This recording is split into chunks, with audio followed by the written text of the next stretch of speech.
Ya, shalom saudara, Bapak Ibu yang diberkati oleh Tuhan. Saya bersuka cita pada pagi hari ini kalau saya boleh kembali diberikan kesempatan oleh Tuhan. Kalau saya boleh berdiri di depan Bapak Ibu sekalian, saya bersyukur karena kebaikan Tuhan, karena kemurahan Tuhan kita boleh ada sampai hari ini. Amin. Langsung saja tema kita pada bulan ini adalah disiplin the mind atau disiplin dalam pikiran. Nah, saya ambil judul ini, taklukkan pikiranmu. Amin. Nah, Bapak Ibu, menurut KBBI, pikiran itu memiliki arti, gagasan, keinginan, niat, dan akal. Banyak sekali ya Bapak Ibu. Di dalam manusia itu memiliki 3 hal, tubuh, jiwa, dan roh. Nah, tetapi pikiran ini ada di dalam jiwa kita. Jiwa itu termasuk hati dan pikiran. Nah, pikiran menjadi pusat kehidupan manusia. Pikiran itu yang mengontrol hidup manusia. Terkadang apa yang kita lakukan, kita pasti pikir dulu ya Bapak Ibu, kalau kita misalkan mau pulang ke Indonesia, pasti kita prepare barang-barang yang mau kita siapkan, kita pikirkan dulu, kita cari tiket mungkin atau kita cari waktu keberangkatan, jam dan lain sebagainya. Kita sudah melakukan perencanaan yang harusnya matang sebelum kita berangkat. Amin Bapak Ibu. Nah, bahayanya adalah ternyata Bapak Ibu, iblis itu sering menggunakan pikiran kita untuk kita jauh dari Tuhan. Oleh sebab itu banyak manusia mengandalkan kekuatannya sendiri. Karena apa Bapak Ibu? Karena dia merasa mampu, oh aku bisa mungkin memiliki kepintaran atau mungkin perencanaan yang pada akhirnya dia mengandalkan pikirannya sendiri, dia mengandalkan kekuatan sendiri. Nah, iblis itu sangat suka ya Bapak Ibu masuk ke dalam pikiran kita, mengganggu pemikiran-pemikiran kita dan menghancurkan hidup kita. Terutama iblis itu suka merusak pikiran kita. Amin. Dengan apa? Dengan pikiran-pikiran yang negatif Bapak Ibu. Nah, 2 Korintus 5 ayat yang ke-10. Mari kita baca bersama-sama. Kami mematahkan setiap siasat orang dan merubuhkan setiap kubu yang dibangun oleh keangkuhan manusia untuk menentang pengenalan akan Allah. Kami menawan segala pikiran dan menaklukkannya kepada Kristus. Amin. Wah, ternyata Bapak Ibu, pikiran-pikiran kita itu bisa membuat manusia itu angkuh Bapak Ibu. Pikiran itu bisa membuat manusia angkuh. Kitab 2 Korintus ini ditulis kepada jemaat yang ada di Korintus, sementara Paulus saat itu sedang berada di Makedonia Bapak Ibu. Nah, jemaat yang ada di Korintus ini sudah mulai bertumbuh, mereka sudah mulai mengalami kemajuan. Tetapi Paulus mendengar ternyata ada guru-guru palsu di sana yang berusaha menentang ajaran yang sudah Rasul Paulus tanamkan kepada jemaat yang ada di Korintus. Mereka berusaha menentang pengenalan akan Allah. Wah, ini bahayanya pikiran kalau kita tidak taklukkan pikiran kita kepada Kristus.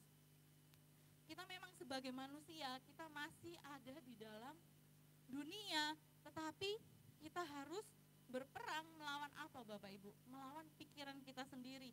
Kita harus berusaha mengarahkan pikiran kita kepada siapa? Kepada Tuhan. Nah, lalu apa yang harus kita lakukan? Nah, ada 3 hal yang akan kita pelajari pada pagi hari ini tentang bagaimana cara kita menaklukkan pikiran. Apa sih yang harus kita lakukan untuk kita bisa menaklukkan pikiran kita? Yang pertama adalah taklukkan pikiranmu kepada Kristus. Nah, kalau kita lihat 2 ayat ini Bapak Ibu, ini ayat yang sama cuman terjemahannya yang beda. Yang atas terjemahan baru mengatakan menaklukkannya kepada Kristus. Tetapi dalam King James Version itu dia memakai kata obedience atau ketaatan Bapak Ibu, taat. Nah, ini Bapak Ibu. medan perang yang dihadapi oleh Rasul Paulus pada saat itu adalah bukan hal-hal yang duniawi, tetapi yang dia hadapi adalah hati dan pikiran jemaat Korintus. Dia berusaha menguatkan jemaat yang ada di Korintus supaya apa? Supaya tidak hanyut, supaya tidak terbawa oleh guru-guru palsu, nabi-nabi palsu mungkin yang ada di sana, yang mereka mencoba untuk menggeser pengenalan mereka akan Tuhan. Amin Bapak Ibu. Nah, peperangan yang kita hadapi juga mungkin seringkali bukan masalah persoalan, tetapi justru apa yang ada di dalam pikiran kita sendiri.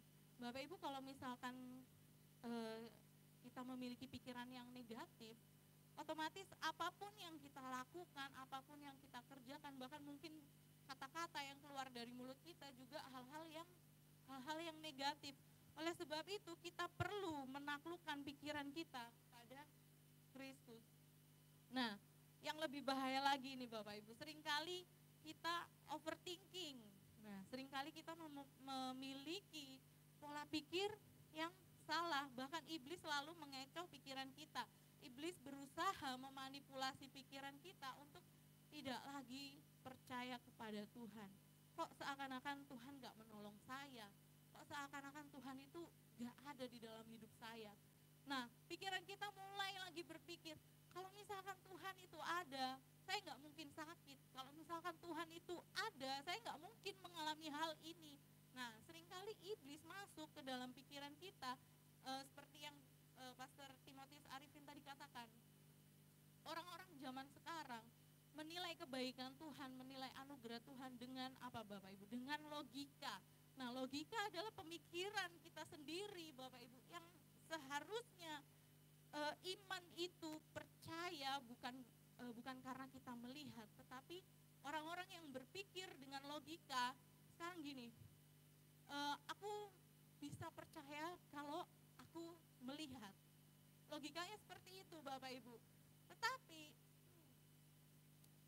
yang Tuhan mau adalah kita nggak boleh overthinking, saudara. Taklukkan setiap keangkuhanmu, setiap pengenalan yang salah, taklukkan itu di dalam Kristus.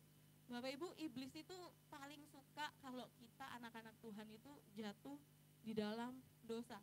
Iblis itu paling suka kalau kita itu jauh dari Tuhan. Kalau kita dekat sama Tuhan, iblis itu nggak akan berhenti bekerja untuk menjauhkan kita dari Tuhan. Dia akan selalu berusaha melakukan segala macam cara agar apa Bapak Ibu? Agar kita jatuh dalam dosa, agar kita jauh dari Tuhan. Hanya orang-orang yang angkuh yang tidak mau menaklukkan pikirannya. Mungkin kita orang-orang yang hebat, kita orang-orang yang pintar, sehingga kita bisa melogika firman-firman Tuhan, mungkin kita bisa melogika. Bahkan yang dikatakan Pastor Timotius Arifin tadi, banyak orang yang sudah tidak lagi percaya dengan mujizat. Karena apa saudara? Ya karena keangkuhan di dalam pikirannya, keangkuhan dirinya, dia tidak lagi percaya kalau Tuhan itu ada.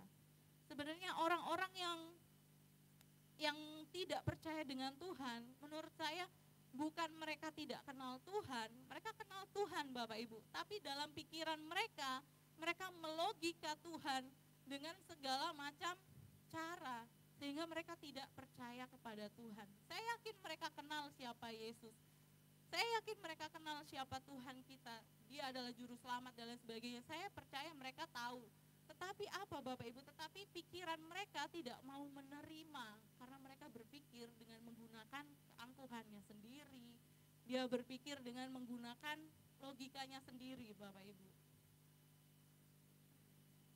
Nah, oleh sebab itu saya mau bersaksi sedikit ya Bapak Ibu tentang overthinking ini. Orang yang overthinking adalah orang yang meragukan Tuhan. Nah, suatu kali Bapak Ibu, saya tuh sakit di belakang ya Bapak Ibu, tulang belakang, tulang ekor saya tuh, sakitnya setengah mati Bapak Ibu. Nah, waktu itu sudah berjalan beberapa minggu, sakitnya nggak sembuh-sembuh, mulai Bapak Ibu tumbuh rasa khawatir, kenapa ini, sampai akhirnya jadi beban pikiran kan Bapak Ibu, aduh jangan-jangan ini, jangan-jangan ini, jangan-jangan ini. Nah, seringkali manusia seperti itu ya Bapak Ibu, overthinking. Sampai akhirnya saya tidur, nggak nyenyak, kepikiran dan lain sebagainya. Akhirnya pergilah ke dokter spesialis tulang waktu itu. Nah, dokter sarankan untuk X-ray tulang belakang sampai ke tulang ekor ya Bapak Ibu. Nah, ternyata tidak ada ditemukan kelainan gitu Bapak Ibu. Semuanya normal. Nah, tapi saya bilang ke dokter, tapi kenapa saya rasa sakit ya dok? Sakitnya tuh, aduh sakit. Ya kalau bagi saya yang nggak pernah ngerasain sakit ya sakit gitu kan.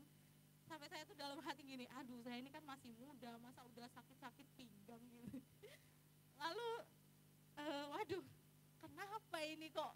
Ya puji Tuhan sebenarnya kan ya Bapak Ibu, nggak ditemukan adanya kelainan atau bengkok atau gimana atau cedera atau dan lain sebagainya. Sampai akhirnya dokter bilang gini, ini saya kasih obat, minum obatnya, nanti ketemu lagi, dijadwalkan lagi gitu ya Bapak Ibu untuk pertemuan kedua. Nah, saya minum itu Bapak Ibu obatnya, sebelum saya minum saya doa dalam nama Yesus gitu. Saya berdoa, itu jadi pergumulan saya waktu itu Bapak Ibu, karena kan kalau kita nggak tahu ada rasa khawatir kan Bapak Ibu, takut gitu. Nah, setelah itu obat udah hampir habis, bahkan obat udah habis, tetap sakit Bapak Ibu. Waduh, ini kenapa ini gitu kan. Biasa manusia tuh selalu ya ini tadi namanya Bapak Ibu overthinking. Sesuatu yang berlebihan itu gak baik ya Bapak Ibu, apalagi pikiran, karena itu bisa jadi beban pikiran. Nah, setelah itu pertemuan kedua dokter tanya gimana, oh masih sakit dok gini-gini. Dokter bilang, oh kamu harus MRI gitu. Aduh, MRI. Udah mulai lagi itu Bapak Ibu, udah ada pikiran, mulai lagi ketambahan beban pikiran. Waktu itu jadwal MRI itu kontrol kedua hari Jumat. Nah, hari Sabtunya langsung disuruh MRI Bapak Ibu. Waduh, saya belum siapkan mental, belum siapkan hati. Aduh, dak gitu kan ya Bapak Ibu. Aduh, gimana ini Tuhan, takut kan MRI nanti keluar hasilnya ini gitu. Mulailah. Tapi Mami Un bilang, kamu kan anak Tuhan, ayo kuat gitu. Gak ada apa-apa, percaya gitu. Saya bersyukur ada orang tua yang luar biasa menemani saya selama ada di Beacon. Nah, setelah di MRI Bapak Ibu, hasil MRI itu keluar, tapi sebelum itu saya tuh bener-bener overthinking Bapak Ibu, sampai saya tuh aduh nggak fokus, apa-apa itu udah nggak fokus. Suami ngomong apa kayak gitu, kayak bener-bener nggak fokus Bapak Ibu karena kepikiran gitu. Nah, hasil MRI keluar, oh ternyata ada sedikit masalah di sini gitu. Nah, setelah itu Bapak Ibu, saya tuh gini, saya karena 1 minggu ini kan suami sudah mulai masuk kerja di kantor. Saya di dalam kamar itu, saya tuh gini, Tuhan ampuni saya kalau karena pikiran saya kayak jadi meragukan kuasa Tuhan. Padahal sebenarnya gak boleh terlalu berpikir kayak gitu. Toh juga karena kepikiran yang saya pikirkan, karena overthinking itu gak merubah segala sesuatu Bapak Ibu. Kalau kita terlalu memikirkan masalah, kita terlalu memikirkan hal-hal yang kita pikirkan, apakah dengan kita overthinking, apakah itu akan berubah, masalah itu apakah akan selesai? Enggak Bapak Ibu, enggak saudara. Oleh sebab itu saya merenung waktu itu, karena sekalian saya bikin bahan khotbah ini, saya merenung gini, aduh Tuhan, aku harus bersaksi hal ini. Karena sepertinya kayak pengakuan dosa juga, karena saya terlalu overthinking sehingga saya nggak percaya sama kuasa Tuhan. Nah itu iblis itu sering menggunakan pikiran kita sering overthinking dengan segala sesuatu sampai kita tidak lagi melibatkan Tuhan. Walaupun kita berdoa, tapi kalau kita overthinking, otomatis doanya apa Bapak Ibu? Kayak ada muncul keraguan-raguan di dalam hati kita. Benar Bapak Ibu? Ada keraguan-raguan, karena apa? Karena pikiran kita nggak fokus kepada Tuhan. Karena pikiran kita lebih melihat masalah itu lebih besar dibandingkan apa? Dibandingkan Tuhan yang besar. Padahal Tuhan katakan apa? Rancangan-rancangan yang ada padaku itu semua rancangan yang baik. Gak ada yang namanya rancangan kecelakaan. Tuhan itu mengerjakan sesuatu yang mustahil bagi manusia. Tuhan itu mengerjakan sesuatu yang tidak mungkin bagi manusia. Tugas manusia apa? Tugas manusia adalah mengerjakan sesuatu yang mungkin, mengerjakan sesuatu yang bisa manusia lakukan. Kalau kita nggak bisa lakukan itu, ya udah serahkan sama Tuhan. Tuhan mau kita lakukan bagian kita, Tuhan akan melakukan bagiannya. Amin. Oleh sebab itu kita nggak usah lagi yang namanya overthinking, karena orang yang overthinking adalah orang yang meragukan Tuhan. Pada saat itu, mulai hari itu Bapak Ibu, saya mengambil keputusan bahwa kita harus mengurangi ini yang namanya overthinking. Mungkin kita nggak merasa kalau itu overthinking, tetapi dampaknya ternyata berhari-hari kita memikirkan hal itu. Boleh manusia kepikiran, manusia punya beban pikiran, tapi yang nggak boleh adalah kita terlalu memikirkan hal itu. Dan itu iblis sangat suka Bapak Ibu. Waduh, aku bisa nyerang lewat pikiran. Kalau pikiran kita udah diserang oleh iblis, kita tidak percaya lagi sama Tuhan. Kita meragukan Tuhan. Kalau kita nggak cepat-cepat sadar Bapak Ibu, hari demi hari hal-hal yang kita lakukan akan negatif Bapak Ibu. Nah, hal yang kedua, kita harus pahami identitas kita. Identitas kita apa Bapak Ibu? Di dalam Roma 12 ayat yang kedua, kita baca bersama-sama. Janganlah kamu menjadi serupa dengan dunia ini, tetapi berubahlah oleh pembaharuan budimu, sehingga kamu apa yang baik, yang berkenan kepada Allah, dan yang sempurna. Amin. Wah, ini ayat yang udah sangat-sangat familiar, yang udah sering dikhotbahkan ya Bapak Ibu. Pagi hari ini saya mau katakan bahwa identitas kita adalah identitas anak-anak Allah. Jadi kita tidak perlu lagi repot-repot berubah seperti orang-orang dunia. Kita tidak boleh dan kita tidak perlu berubah serupa dengan dunia. Kita mengikuti perkembangan zaman teknologi. Boleh Bapak Ibu, tetapi yang nggak boleh adalah kita nggak boleh serupa dengan orang-orang dunia. Seringkali pikiran-pikiran kita membawa kita kepada keinginan-keinginan daging. Nah, manusia memang hidup di dalam daging, oleh sebab itu iblis suka sekali kalau bawa manusia itu kepada keinginan-keinginan daging, dengan masuk ke dalam pikiran, memikirkan hal-hal daging yang akan membuat kita semakin hari semakin serupa dengan dunia. Kita harus merubah cara berpikir kita. Jangan seperti orang dunia berpikir, jangan seperti orang yang tidak mengenal Allah itu berpikir. Kita adalah orang-orang yang mengenal Tuhan. Kita adalah anak-anak terang, kita adalah anak-anak kerajaan sorga. Identitas kita sudah jelas saudara, identitas kita sudah jelas Bapak Ibu. Oleh sebab itu kita tidak perlu lagi berpikir seperti orang-orang dunia. Dengan apa? Dengan keraguan atau curiga-curiga. Wah, itu sering sekali tuh. Kita curiga ini, curiga itu, dan lain sebagainya.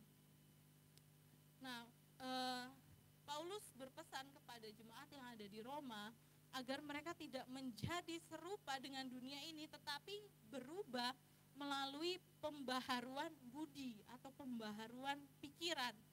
Memang saat ini kita masih hidup di dalam dunia, tetapi apa Bapak Ibu? Tetapi cara hidup kita tidak boleh serupa dengan dunia. Cara berpikir kita tidak boleh serupa dengan dunia. Di dalam 2 Korintus 10 ayat yang ketiga, memang kami masih hidup di dunia, tetapi kami tidak berjuang secara duniawi. Amin. Kita tidak hidup seperti orang dunia hidup, kita tidak berpikir seperti orang-orang dunia berpikir. Nah, kalau begitu apa yang baik itu? Apa yang berkenan sih? Apa sih yang baik itu? Nah, yang baik ini ada di Filipi 4 ayat yang ke-8. Jadi akhirnya saudara-saudara, semua yang benar, semua yang mulia, semua yang adil, semua yang suci, semua yang manis, semua yang sedap didengar, semua yang disebut kebajikan dan patut dipuji, pikirkanlah semuanya itu.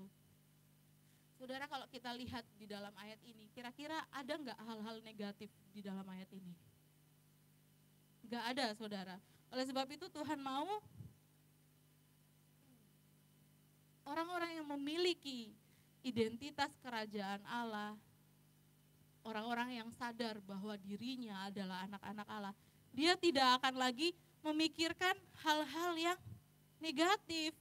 Di dalam hal ini nggak ada hal-hal yang negatif, saudara. Oleh sebab itu Tuhan Yesus mau kita memikirkan hal-hal yang positif. Karena kalau kita memikirkan hal-hal yang positif, pasti apapun yang kita katakan, apapun yang ada di dalam hati kita, bahkan tindakan-tindakan kita, itu pasti semuanya positif, saudara. Karena pikiran itu kan mempengaruhi hidup manusia, yang mengontrol hidup manusia. Kalau misalkan kita mengizinkan pikiran kita untuk memikirkan hal-hal negatif, ya jangan kaget kalau semua yang kita lakukan, yang kita pikirkan, dan yang keluar dari mulut kita, tindakan dan perbuatan kita, semuanya itu negatif. Oleh sebab itu gak ada damai sejahtera, gak ada sukacita di dalam hidup kita. Karena apa? Karena pikiran kita gak memikirkan hal-hal yang positif. Nah, hal yang ketiga, nah semua pasti pada tahu ini ya Bapak Ibu, what will Jesus do? Wah, WWJD. Ayatnya, mari kita baca bersama-sama Roma 8 ayat 5 sampai 6. Sebab mereka yang hidup menurut daging memikirkan hal-hal yang dari daging. Mereka yang hidup menurut roh memikirkan hal-hal yang dari roh. Karena keinginan daging adalah maut, tetapi keinginan roh adalah hidup dan damai sejahtera. Nah, coba tanya pada diri sendiri. Kira-kira aku ini hidup menurut daging atau hidup menurut roh? Aku ini berasal dikatakan tadi, aku ini memikirkan hal-hal daging atau memikirkan hal-hal yang rohani, Bapak Ibu.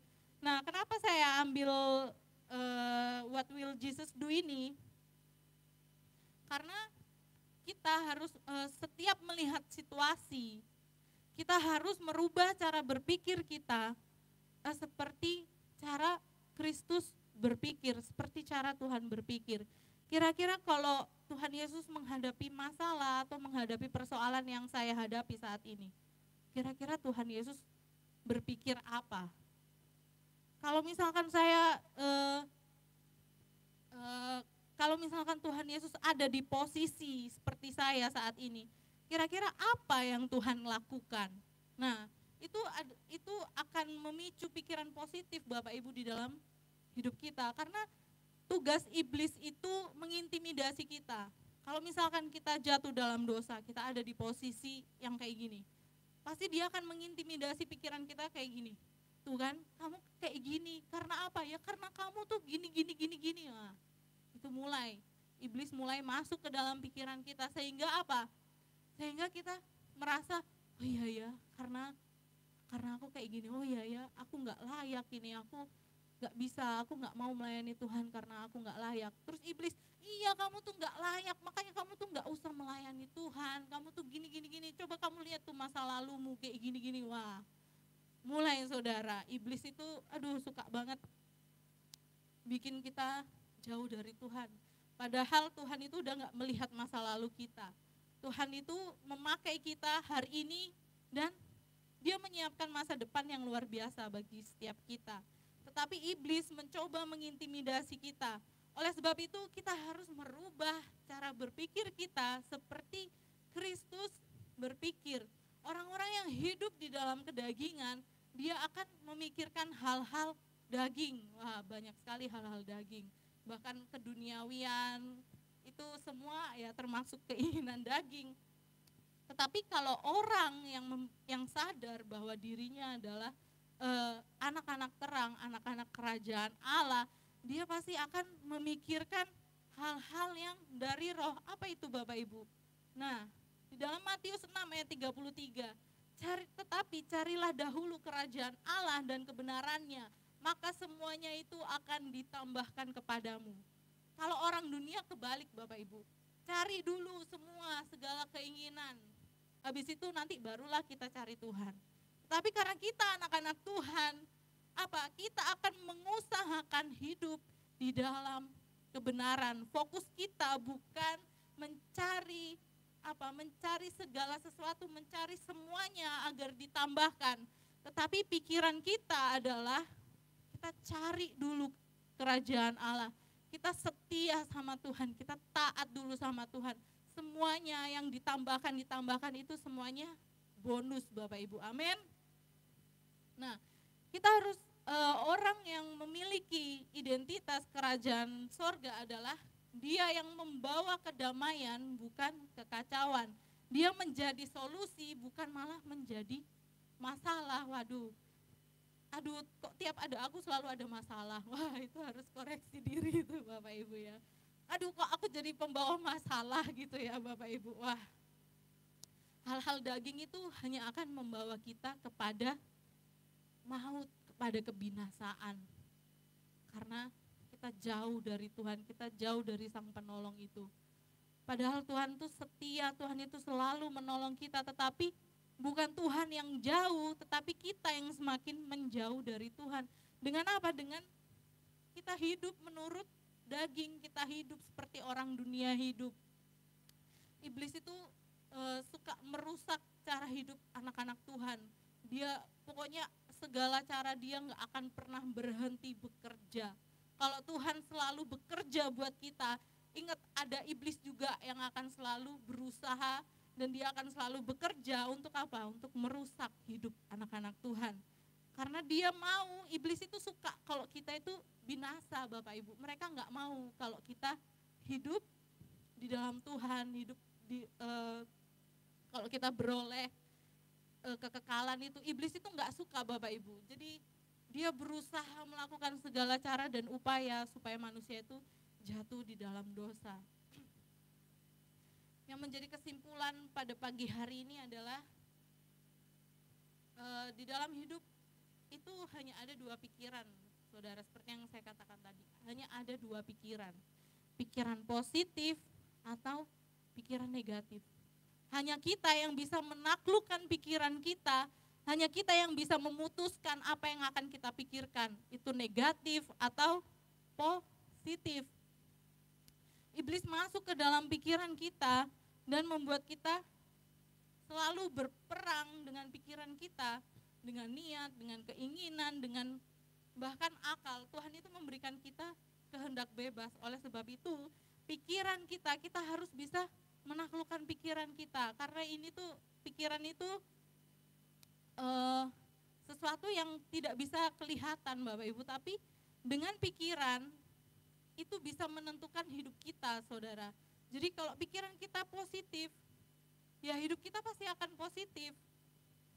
Dengan niat kita, keinginan-keinginan kita, bahkan akal. Sebab itu Paulus menegaskan untuk kita berubah melalui pembaharuan budi dan pembaharuan akal kita. Taklukkan yang pertama, taklukkan setiap pemikiran dan pemahaman di dalam ketaatan kita kepada Tuhan. Orang yang taat kepada Tuhan, dia pasti memikirkan hal-hal yang dari roh, dia pasti memikirkan hal-hal yang baik. Yang kedua, pahami bahwa kita adalah anak Allah, memiliki identitas kerajaan sorga. Oleh sebab itu, jangan lagi berpikir seperti orang-orang yang tidak mengenal Allah berpikir. Kita harus berpikir, fokuskan pikiran kita kepada Tuhan. Yang ketiga, lakukan apa yang Kristus akan lakukan jika Kristus ada di dalam posisi kita. Amin Bapak Ibu. Oleh sebab itu kita jangan overthinking lagi, karena orang yang overthinking adalah orang yang meragukan